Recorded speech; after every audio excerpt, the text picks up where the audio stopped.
மாண்புமிகு பேரவைத் தலைவர்களுக்கும் மற்றும் உறுப்பினர்களுக்கும் என் புத்தாண்டு வாழ்த்துக்கள் என்பதை தெரிவிச்சுக்கிறேன். ஊழியர்களுக்கும் பொங்கல் நாள் வாழ்த்துக்களையும் தெரிவிச்சுக்கிறேன். போக்குவரத்து துறை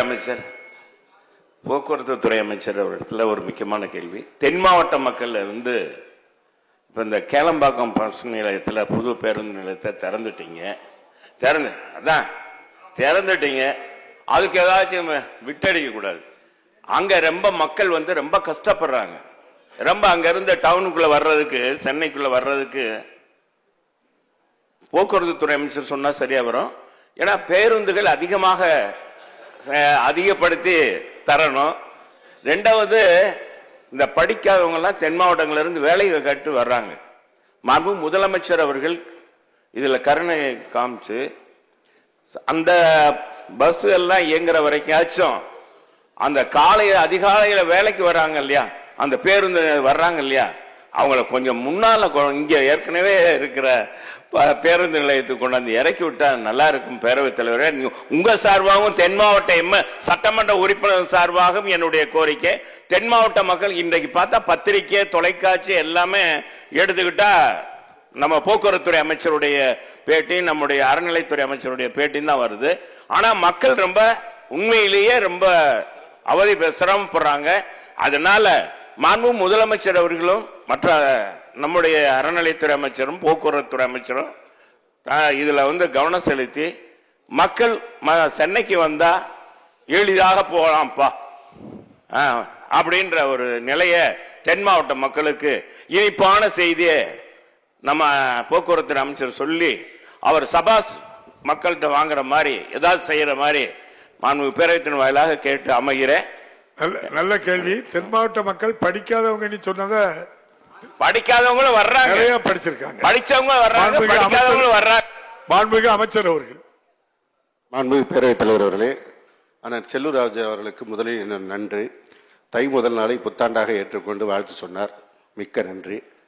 அடுத்தது என்ன எடுத்தோடனே நீ விட்டடிக்காதனார். அண்ணனை பார்த்தாலே எனக்கு மட்டும் இல்லை, மொத்த சபைக்கும் மகிழ்ச்சியா இருக்கும். நீங்க எழுந்தாலே எல்லாருக்கும் ஆனந்தமா சரி போறோம். அதனால உங்கள் மகிழ்ச்சி எங்களுக்கும் மகிழ்ச்சி.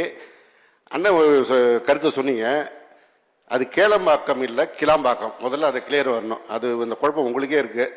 அடுத்தது, கிளாம்பாக்கத்தை தேர்ந்தெடுத்தது உங்களுடைய ஆட்சியில் தான். இங்கே போக்குவரத்து நெரிசல் இருக்கு, அங்கே கொண்டு போவோன்னு தேர்ந்தெடுத்தது நீங்க. அதை நாங்கள் உங்களை போல நாங்கள் ஆரம்பித்த திட்டத்தை பாதியில் விட்டு போகிறது மாதிரி இல்லாமல் எங்களுடைய மாண்புமிகு திராவிட மாடல் முதல்வர் உங்கள் திட்டத்தை மிக சீராக சிறப்பாக நிறைவேற்றி 30% நீங்கள் விட்டு போன பணியை முழுமைப்படுத்தி இன்னும் கூடுதல் வசதிகள் என்ன தேவையோ பார்த்து செய்ய உத்தரவிட்டு அது அண்ணன் சிஎம்டி துறை சார்பாக அண்ணன் சேகர்பாபு அவர்களும் பார்த்து செய்து கொண்டிருக்கிறார். அடுத்தது, ஏற்கனவே பாரிமுனையிலிருந்து கோயம்பேடுக்கு பேருந்து நிலையத்தை மாற்றும் பொழுது இதே போன்று தான் பல்வேறு பிரச்சனைகள் வந்தது. அப்போ இதே போல் பத்திரிகையில் தலைப்பு செய்தியில் கோயம்பேடில் தண்ணீர் இல்லை, சாப்பாடு கிடைக்கல, ஓட்டுநர்கள் பேருந்து கீழே படுத்திருக்காங்க, இது உங்கள் ஆட்சியில் அப்படின்லாம் போட்டாங்க. ஒரு மாற்றம் வருகின்ற போது அதை சில நேரங்களில் எடுத்தோடனே கொஞ்சம் ஒரு சில தயக்கம் இருக்கும், அவ்வளோதான். ஆனால் கிளாம்பாக்கம் பேருந்து நிலையத்தை முழுவதுமாக மக்கள் ஏற்றுக்கொண்டு அங்கே பயணித்துக் கொண்டிருக்கிறார்கள். பேருந்தில் பயணிக்கிறவர்கள் யாரும் இது குறித்து பிரச்சனை எழுப்பவில்லை. பேருந்தில் பயணிக்காத அண்ணனை போன்றவங்க தான் இதை ஒரு பிரச்சனையாக பேசிட்டு இருக்கீங்க தான் என்னுடைய இந்த நேரத்தில் கருத்து. நம்ம கோயம்பேடு பேருந்து நிலையம் இயங்கினால் எதிர்காலத்தில் மக்கள் தொகை அதிகரிக்க பேருந்துகளுடைய எண்ணிக்கை அதிகரிக்க நகரத்திற்குள்ளே செல்லும் போது போக்குவரத்து நெரிசல், அதனால் ஏற்படுகின்ற சிரமங்கள்லாம் வரும் தான் நீங்கள் அந்த திட்டத்தை கொண்டு வந்தீங்க. அந்த திட்டம் மிக சிறப்பாக செயல்படுத்தப்பட்டிருக்கிறது. முழுவதுமாக அங்கிருந்து பேருந்துகள் இயக்குவதிலிருந்து கோயம்பேட்டிலிருந்து இயக்கப்பட்ட 100% பேருந்துகளில் 20% பேருந்துகளை மாதாவரம் பேருந்து நிலையத்திலிருந்தும் 80% பேருந்துகளை கிளாம்பாக்கம் கலைஞர் நூற்றாண்டு பேருந்து முனையத்திலிருந்தும் இயக்கப்படுகிறது. அதில் ஏன் மாதாவரத்திலேருந்து இயக்குறோம்னா, மாண்புமிகு தமிழ்நாடு முதலமைச்சர் அவர்கள் உத்தரவிட்டார்கள். வடசென்னை பகுதியில் இருக்கின்ற மக்கள் கோயம்பேடுக்கு வருவதற்கே சிரமமாக இருந்து அவங்க கிளாம்பாக்கம் போக சிரமப்படுவாங்க. அதனால் அவர்களுடைய பிரச்சனையை தீர்க்க வேண்டும் என்று முதல்வருடைய உத்தரவின்படி வடசென்னை பகுதியில் இருக்கின்ற அது திருவொற்றியூராக இருந்தாலும் ராயபுரமாக இருந்தாலும் ஆர்கே நகராக இருந்தாலும் இந்த பகுதி ஆவடி அம்பத்தூர் இந்த பகுதியை சேர்ந்தவங்கெல்லாம் இப்போ மாதாவரத்திலிருந்து 20% பேருந்து இயக்கும் போது அவங்க எளிதாக அங்கிருந்து பயணிக்கக்கூடிய ஒரு வாய்ப்பு கிடைத்திருக்கிறது. மீதி 80% பேருந்து முழுமையாக கிளாம்பாக்கத்திலிருந்து இயக்கப்படுகிறது. இனி ஒரு தடவை வந்து இங்கேருந்து இறக்கணும் அங்கேருந்து இயக்கணும்னா மக்களுக்கும் குழப்பம் வரும். 2 இடங்களிலிருந்து இயக்குவது என்பது சாத்தியம் இல்லாதது. அப்படி இயக்கினால் எங்கே பேருந்து வந்து தேவைப்படுது, கூடுதலாக தேவைப்படுதுன்னு வரும்போது இங்கே தேவைப்படுது அங்கே தேவைப்படுதுலாம் பார்க்கலாம் சிரமம். கிளாம்பாக்கம் முழுமையாக செயல்பட துவங்கிவிட்டது. அங்கிருந்து மக்கள் வந்து சென்னையிலிருந்து செல்வதற்கு, நகரத்திலிருந்து செல்வதற்கான நகர்ப்புற மாநகர பேருந்துகள் முழுமையாக ஏற்பாடு செய்யப்பட்டு இயக்கப்பட்டு கொண்டிருக்கிறது.